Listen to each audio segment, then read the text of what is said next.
I would have never in a million years thought something like this could happen to him. That marriage should have ended a long time ago. In this video, I'll analyze important parts of an interview with Cindy Watts after Chris Watts, her son, had accepted a plea deal. I'll focus on how Cindy depicts Chris versus how she depicts Shanann.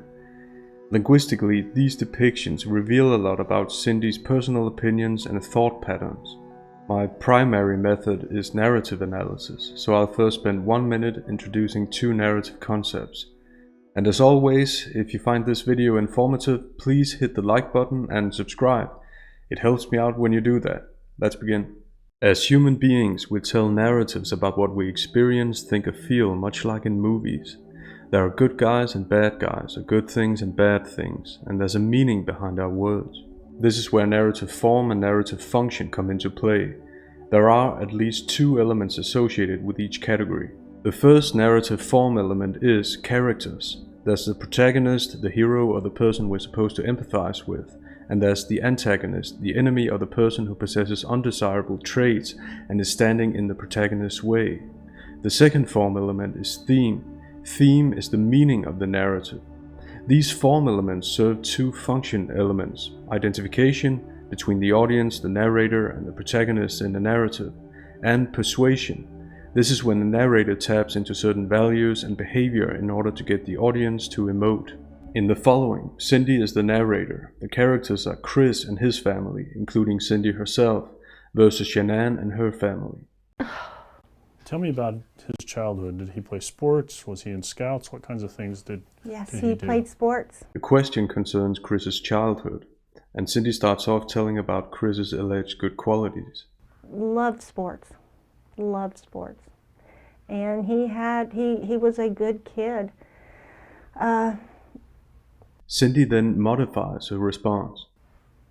There's nothing that would have predicted any of this could have ever happened. Yeah. Nothing in his childhood at all. I would have never in a million years thought something like this could happen to him at all. Whenever we have a clear question and the subject deviates from it even the slightest, it's revealed to us what's most important or most sensitive to them.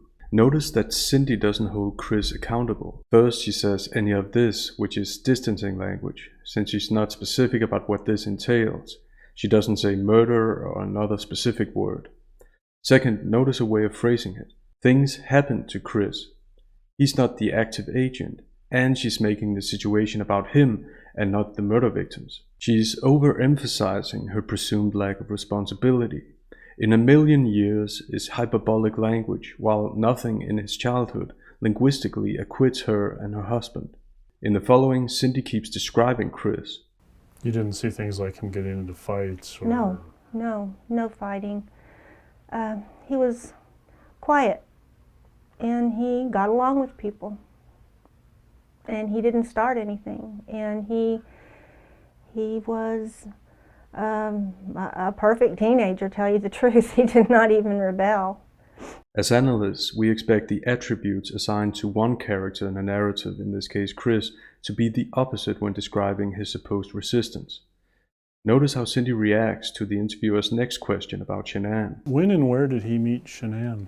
The interviewer asked a specific question, but Cindy doesn't answer. They met, and he liked her, she liked him, but it didn't, I don't think that was love at first sight or anything. They took a little while and I guess got to know each other and, dated. It was always a little strange that she always said a lot of things about Chris in front of me that I didn't like. Like, this isn't the kind of person I would date. He doesn't know how to do this, or he doesn't know how to do that. He looks like a skater boy. Look at his hair. Look how much stuff he puts on his hair. It was just on and on and on, and I just got a bad feeling. Cindy starts with aligning with the interviewer's question, but then performs self-repair. Self-repairs are frequently used when the subject deems other information more convenient for them. Her answer has a self-serving function. It serves to establish the narrative about Chris being the main protagonist and Shanann the main antagonist. Her abundant examples of what Shanann allegedly said to her about Chris overemphasize this point, not to mention the visible disgust in her face when she's recalling Chris's relationship with Shanann. Cindy was asked about Chris and Shanann, but she considers her own experiences more important to mention. This speaks to an agenda with her answers. But is a conjunction meant to create contrast and to minimize that which preceded it. In this case, but undermines her statement that Chris and Shanann liked each other. So obviously, she doesn't want them liking each other to be a prominent plot element in her narrative. You know indicates that the subject's acutely aware of the interviewer's presence at a particular point. As we'll see later on, there's a pattern in Cindy saying you know when the questions involve Shanann or other topics that are unpleasant for her. So far, we just noticed that it's there. And they got married in 2012. Did they get married in North Carolina? They did. Mm-hmm. How was that? We didn't attend. Really? Mm-mm. We didn't attend because Shanann and I just couldn't get along. And I didn't like the way she treated him. Linguistically, this is shared guilt. Cindy doesn't say I couldn't get along, which would portray her as the difficult one of the two. However, she makes a pronoun switch to I when she seeks to depict herself as the mother who merely looked out for the best interests of her son. We now have a multi-protagonist framework, Chris and Cindy. Pay attention to her use of present tense I don't before her self-repair to past tense, which logically is the correct tense considering that Shanann's not alive. But the present tense may reveal to us that her resentment of Shanann is ongoing. In the following, notice how Cindy never misses an opportunity to associate Chris with the positive attributes of another person. An innocent person, that is. Tell me about Bella and Celeste.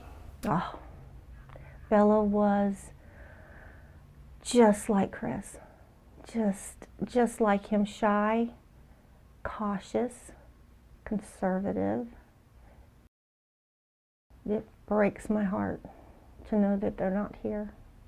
Her euphemizing language to know that they're not here is worth noting. Chris is not even in the picture here, and there's no mention of the word murder or other specific language. Do you think Chris loves Shanann? Oh God, he loved her. Yes, I believe he loved her at first. I believe he did. But I think as the years went on, I think it just being in that kind of a relationship, which the social worker even said that marriage should have ended a long time ago. In narratives, protagonists can have helpers. The mention of the social worker and the adverb even help verify and stress Cindy's point about the marriage being dysfunctional. This is external validation, where the subject uses other people to validate what they're saying. Her self-repair points to withheld information. Cindy refrains from detailing their relationship, but because of her previous statements, we can infer what she thinks about Shanann. Tell me what happened when they were reported missing. What did you find out? How did you find out? Who told you? I think Ronnie called me. Ronnie called me and said that they're missing, and I thought, I don't believe it. I didn't believe they were missing. I believed that she was going to punish Chris.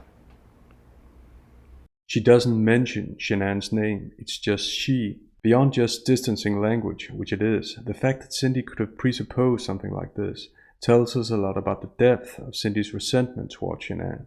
This is also evidenced by the fact that Cindy makes each question fit her narrative about Shanann being the antagonist. She was just going to punish him, take the girls, and just punish him. I had no idea of anything else. Christopher called and said, Mom, they're searching the house. I said, okay, that's fine. I mean, and I still was not worried.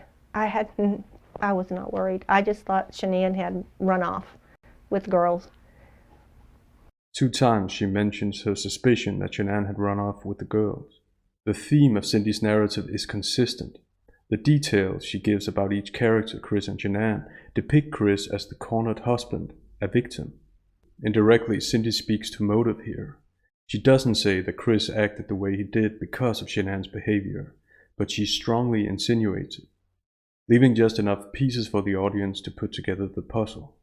In the following, Cindy mentions a conversation that she had with Chris. Notice how she taps into generic human values, designed to create a sense of identification between her and parents at large. Also, she's humanizing Chris. Listen to this vivid description. And then we had to talk to him through a screen and a phone, and he just looked, he was crying. I mean, he wasn't crying, you could see the movement in his mouth that when I talked about Bella and I talked about Cece and the memorial service that we had for them. And he asked what pictures did we use, and what was the song. You can see how he was trying to hold back tears. A minute later, Cindy says this. Were you worried about the death penalty being a possibility? No, I didn't care about the death penalty. Nobody's going to die in Colorado. I don't think anyone has. One person? And Colorado is changing. So people stay on death row forever. I think you'd be safer on death row. And her parents said they didn't want any more death. So I don't see how the death penalty could have mattered. Her statement's interesting because it doesn't match what her and her husband's attorneys said on behalf of the two in court. That had the death penalty been pursued, there would not have been an opportunity to be accountable and to give a full confession. And had the death penalty been sought, counsel would have fought for his life, the prosecutors would have been engaged in a multiple-year battle, the families would have been torn apart, this community would have had to subsidize it and endure it, and we have so much respect and gratefulness that did not happen. There's a contradiction here. You can't both not care about the death penalty and be grateful that the death penalty wasn't issued. This raises credibility concerns. All I want is the truth. I just want the truth. That's it. First, she presupposes that the truth hasn't been revealed, which is precisely that, a presupposition you would have to agree with to believe that all she wants is the truth. Second, all I want is a frequent expression in deceptive statements. It implies that there are more things that the subject wants, which is why they deceptively restrict it to all. Third, the word truth establishes Cindy as a truth seeker. However, this status is somewhat overshadowed by this statement. Have you reconciled the idea that he could have done all of this? Yes. And that scares me to death. It scares me to death to think that he could have done all of this. And I don't want to go there. I don't want to go there right now. But I don't see why he's pleading guilty. I wouldn't. I'd fight. I'd fight to the end. Notice her use of present tense. She's expressing an ongoing feeling. Her denial seems to outweigh her quest for truth. Also, what she indirectly tells us about herself should make us consider the depth of her truth-seeking. She says, I wouldn't. First, we notice her presupposition that Chris is innocent. And second, the possible implication of her statement, that even if Cindy knew Chris was guilty, she'd still not want him to plead guilty, and maybe she wouldn't either.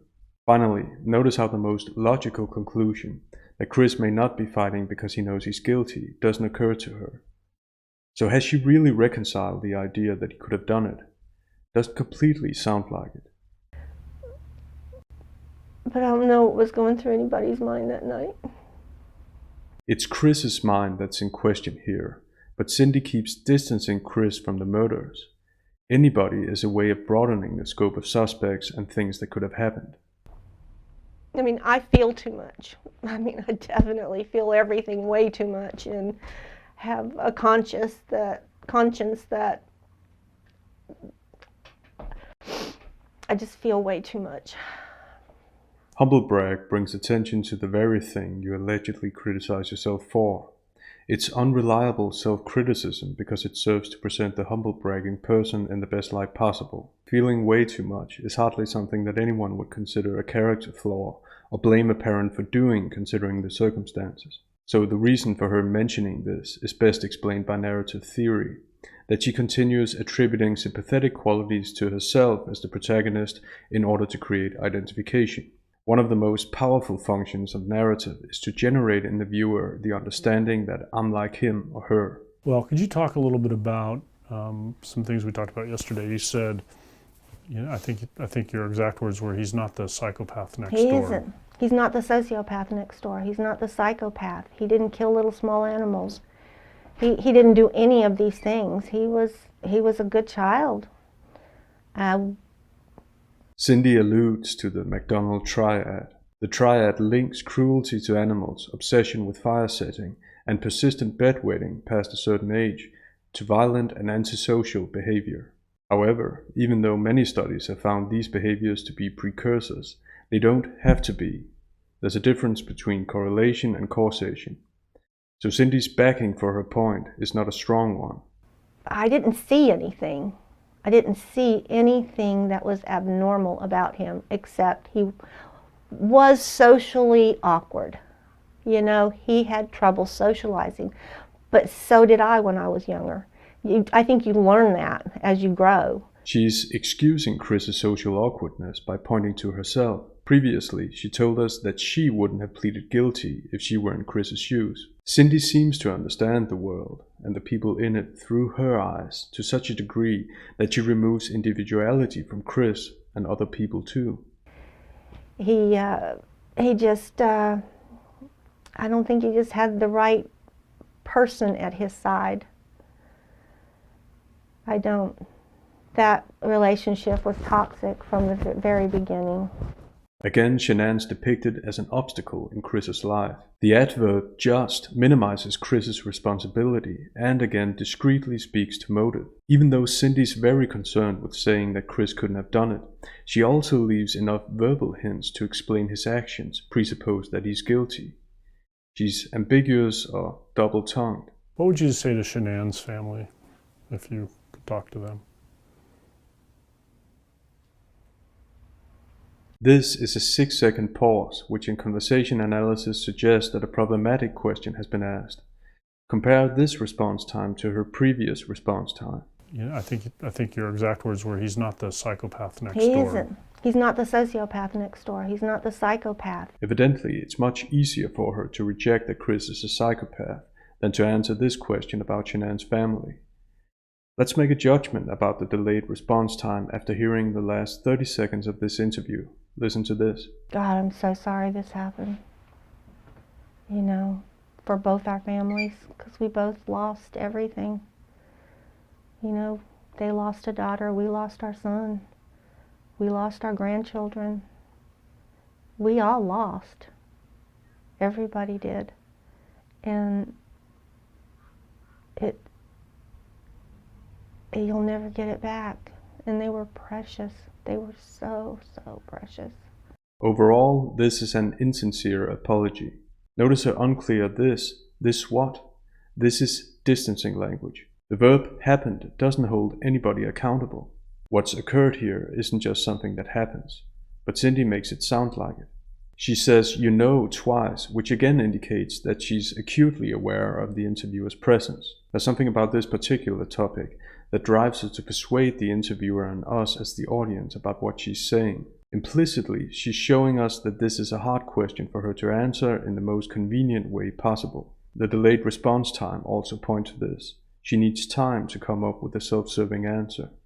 Because she does make the answer self-serving. She quickly makes it about her, saying she's sorry for both her families. By this pronoun choice, she's collectivizing or sharing the sorrow. Notice how she equates the murder of Shanann to the imprisonment of Chris using the same verb, lost. We would argue that lost doesn't have the same meaning for both families. But in Cindy's narrative, with her and Chris being the protagonists, it makes sense. She says a daughter when talking about Shanann's family, but she says our son. We should note at least two things about this difference. First, the use of an indefinite article, is distancing language. She can't or won't assign the proper pronoun their to Shanann's family. Second, with our as a possessive pronoun, she reveals her primary concern, what's closest to her. herself and her family, what they have lost. These were some important parts of the interview. Thanks for watching.